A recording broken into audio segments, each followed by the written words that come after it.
Yep, you saw me. There you go, guys. That's a fish. There you go, guys. That's unreal! Oh, this is such an awesome looking fish. Oh, yeah! All right, guys, check that out. What's up, everyone? Scott the TroutHammer here, back with another review video for you guys, and this time I'm doing a review on my new dedicated surf rod. It's the Okuma Rockaway Surf Rod. This is the same rod I used in my last surf fishing video, the one where I actually finally took it out and broke it in filming and caught some, awesome fish during that trip. If you guys want to see that video, I'll put a link for it up here in the corner. So we'll go over the specs of the rod, we'll go over the different sizes that the rod is offered in, the different sizes you could get other than the one I got, how the rod handled, what I thought about it. But before we do, if you haven't already, go ahead and hit that subscribe button down there and the notify bell next to it, so you're going to be the first to see all the great content that's going to come from this channel. And when you guys subscribe to the channel, I'll give you a shout out in the video I record over the weekend. So if you're a long-time viewer of the channel, you guys know that I've been using the 10.5 foot Fenwick Eagle as my surf rod. It handled wonderfully as a surf rod for a short amount of time. It really wasn't meant long-term to be a surf rod, especially with the type of weights you got to use, the type of rigs you got to use. Definitely more of a salmon steelhead fishing rod, which now it is. It's my dedicated drift float fishing rod. But I wanted to get a dedicated surf rod anyway, one that's better suited to handle salt water and also the type of conditions you're fishing in with surf fishing, and also specifically the rigs you use. So you guys know me, I'm a huge Okuma fan. I'm not sponsored by Okuma in any way. I'm not getting paid to make this video. I just love their product, and I especially love this new surf rod. They made the dedicated Rockaway surf fishing rod. So the one I got is the 11 foot medium rod. It's rated for 10 to 20 pound line and a 3/4 to 3 ounce lure. Now, they do make these rods in 10 foot, 11 foot, and 12 foot versions. The only reason I didn't get the 12 foot version is because this one broken down, the 11 foot broken down, is just big enough to fit in the cab of my truck. If I could have fit the 12 foot rod, I probably would have got that one. But I also went with the medium rod, so the bend in the rod, the taper of the rod, begins sort of right in the middle of the rod. I wanted that because you tend to be able to have easier casting, especially with heavy lures. If the rod can handle heavy weights and heavy lures, you tend to have easier casting and longer distance casting if you have a medium rod, because the load of the rod, it helps cast the weight for you.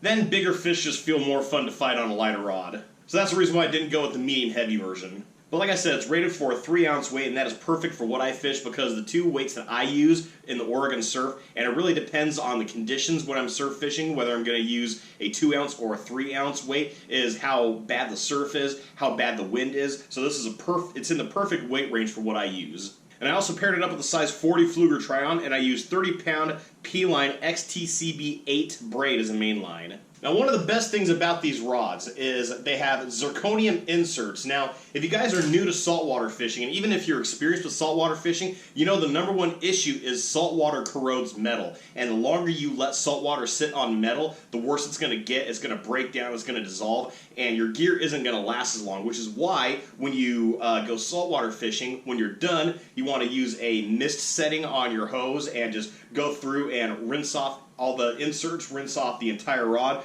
rinse off the reel also, and try to use that gentle mist setting to clean out the reel also. You want to try to get all that salt water off. The Zirconium Inserts are designed to last longer against corrosion and against salt water, so that's absolutely awesome. I mean, even if they have stainless steel inserts, that would be good, but the Zirconium Inserts are just a cut above. So the rod has 7 guides, and I'm always one of those guys that I prefer my rods to have as many guides as the length allows, and for an 11 foot rod, for it to only have 7 guides, that did kind of surprise me, but then I realized while I was fishing that you're more so going for distance of casting than accuracy of casting, and the number of guides helps more with accuracy of casting. So the 7 guides, no problem. But I will tell you, one of my favorite things about the Fenwick rods, and one of the reasons why I use them for so long, is how light they are. This combo is actually lighter with the size 40 Pflueger Trion. It's actually lighter than the 10.5 foot Fenwick Eagle. So that made it a lot easier, having less weight to huff around on the beach. Believe me, it can add up quickly. Now, another reason why I was a huge fan of the Fenwick rods is the Cork Handle. I always prefer Cork on any rod I get. It's just more comfortable, it's lighter. I don't so much prefer the foam handles, but these foam handles they have this like rubber, sort of like cross-stitch design on it.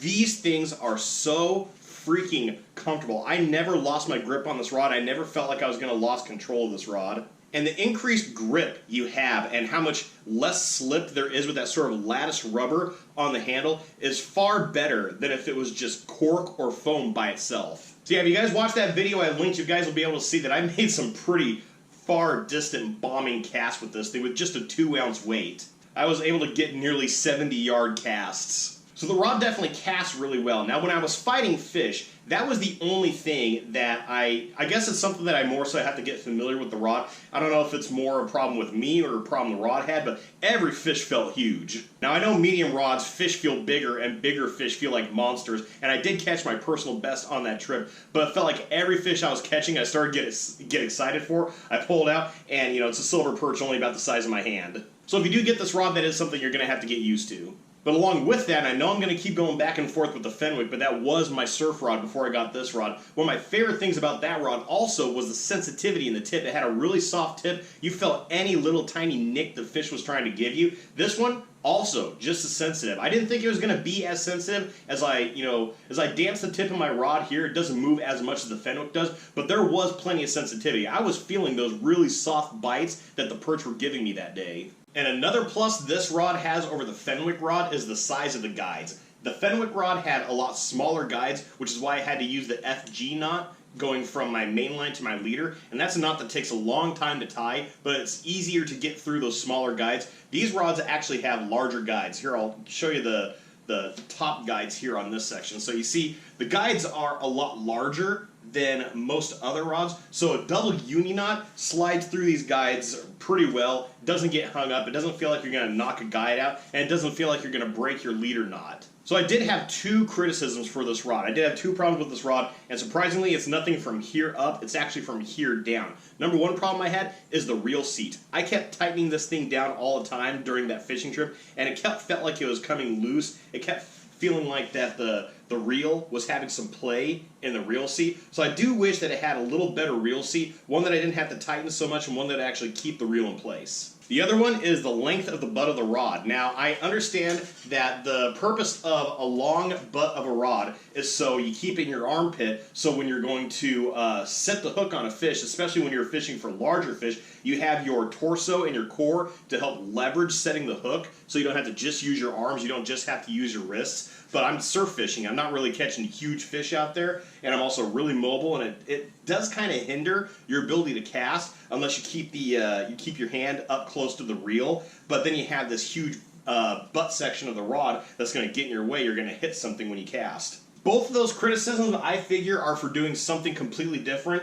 I think it's for using this. It's sort of like a sand stake that you use for stationary surf fishing, and that longer butt of the rod will actually stay in here and give a lot more stability if you're going to do stationary surf fishing.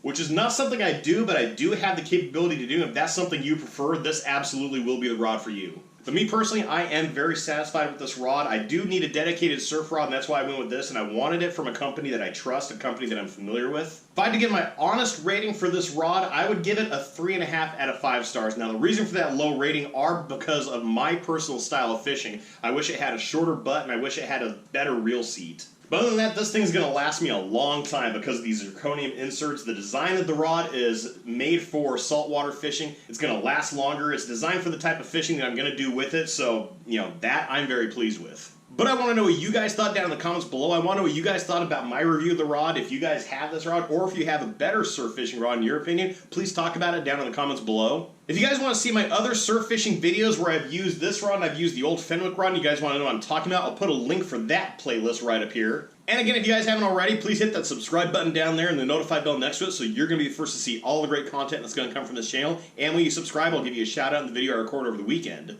But other than that, thank you guys so much for watching, and as always, tips up, tight lines, and have fun fishing.